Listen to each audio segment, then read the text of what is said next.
Halo nalan, tanap tamana shocking statement jaki pupaiwanga. Let's say now I say to all of you that all of us, you and I, naman hanga tau tamana mikcha yok yanga wina shigama. Will it not be surprising if I tell all of us that let us all remove our one eye and throw it away so that we will all go to heaven. Tau kaya tamana wangkang tong lak shigama dawa unacceptable chayang surprising changola kai. Something like that. I mean, something like that Jesus has told us, and then Jesus has said that, and then we will learn from that. We see that in Matthew chapter 18 verses 8 and 9. Matthew apong panmatat aleng tat hay tu matang yinang tamana aleng tat mataman ng ipwa nang yak yachima nang yawa anu om natam kama tau pa lang tau hayangan nang mapu wintau shibungina nang jing na yak haya muini pai chin te yama pu wan ta tai pu pa ya yak cha ya chi ma ya cha yin nang pa ayin jing ta tai pu mai lak shi bong nang.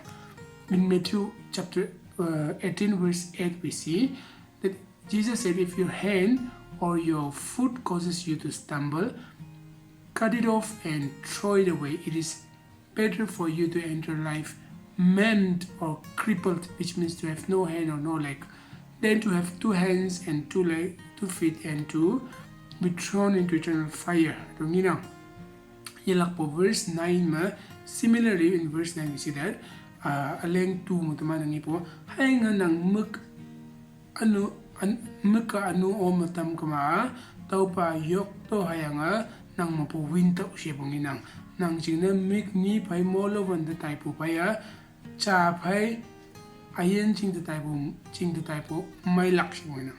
And if your eyes causes you to stumble, couch it out and throw it away. It is better for you to enter life with one eye than to have two eyes and to be thrown into the fire of hell.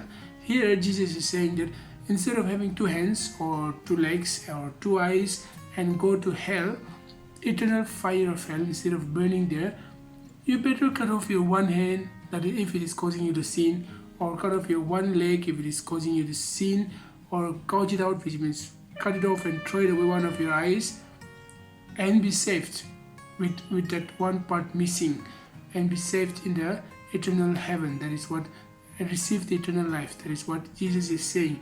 Here it doesn't mean that we have to literally cut off our hand or our leg, one of our hands or legs, and then remove one of our eyes, and then we will be saved. No, I don't think so. It will happen. I mean, I don't think Jesus is saying that. Jesus is saying this figuratively. We call it figuratively or figure of speech. Examples are or even for that matter, if your eyes is causing you to sin, for example, and then if you throw one of your eyes, maybe you with just one eye left, you would still be sinning with that eye, because it is with your heart that you are sinning and not just with your eyes. So, but here what Jesus is saying is to remove ourselves, depart ourselves from the evil things that we do, and to be saved. We all know Jesus came to save us. Jesus came to save our soul, most importantly. Our soul, and as well as our body will be saved in the eternal life. But here Jesus is to save us. But here Jesus is saying us to cut off our hands or our legs, which might sound something quite opposite to what we expect from Jesus. But here Jesus is saying that instead of you keeping on sinning with your body parts or with things complete that you have, rather keep away, or rather have something less and be saved. We must remove our stumbling block that causes us to sin. That is what Jesus is saying. We should remove anything that is stumbling block to us, that is a stumbling block between us and our God Jesus, us and our Lord Savior Jesus Savior. If there's anything, any barrier, it could be any person, it could be any program, it could be a relationship, it could be any kind of a practice or activity that you do, maybe even daily, you do it daily and you think that it is not a big deal, but that is slowly leading you to sin. Then stop that, depart from that. That is what Jesus is saying.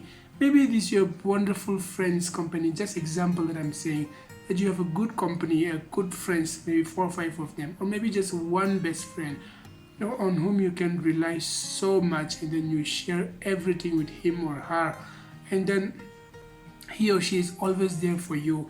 Or did you enjoy that company, like I said, that 4 or 5 of your friends, and then even when you're down, even when you're in trouble, they're always there to help you, always there. But suppose that one best friend or that company, I'm just taking the last example of a friends here. It could be different things, it can be different things, but if that friend circle or anything, or that's just one friend whom you rely so much, even if that cause you to sin, even if that is a bad influence to you, say suppose with your friends you do sinful things together, maybe you steal, maybe you cheat, maybe you drink alcohol together, maybe I'm sure you children, you don't do that, but in the future, even in the future, if your friends or anything, I'm not saying that friends are bad, friends are very important. I have very good friends, many good friends, and I keep them, but I'm just taking an example. Anything that is hindering you, anything that is a stumbling block to you, even if you enjoy so much, even if you like it so much, you have to keep away from that. You have to depart from that. Here Jesus is asking the sacrifice from our part.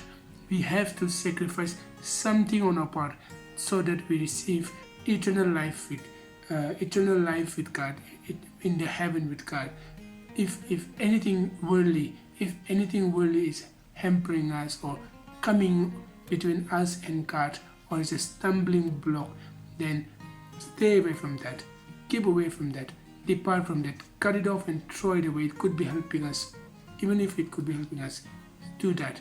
We know that our hands help us. We need both our hands to help us. We need both our legs to walk and to do many things. We need both our eyes to see much better. In the same way, we need many things.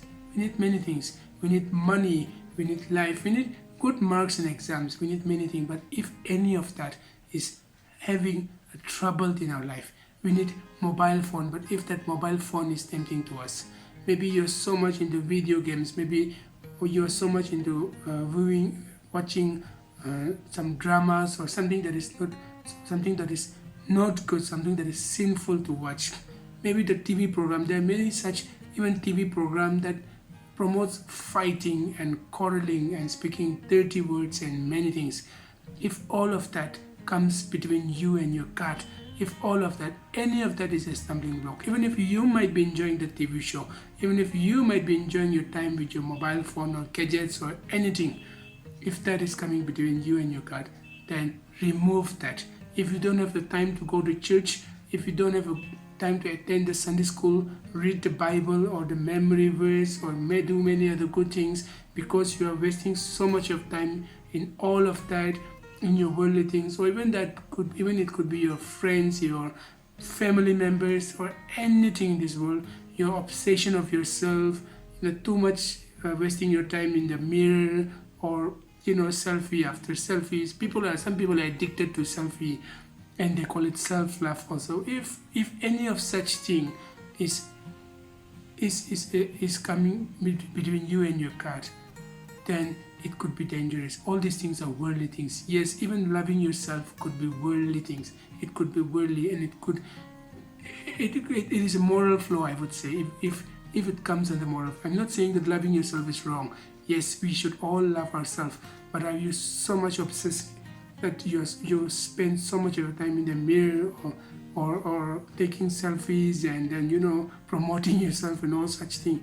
If you're too much into that, or any of that kind of thing, any kind of thing that comes between you and your God, and know it yourself, and say, oh, I have to stop it. Even if I like this, even if I like to do that, even if I like to eat this, even if I like to tell a lie every day, making it a habit to tell it could be just a small lie to your brother, to your sister, to your teacher, to your parents, to your friends. Or anger. The last time I talked about anger, even if you have that anger problem or any other such problem, keep it away and throw it away.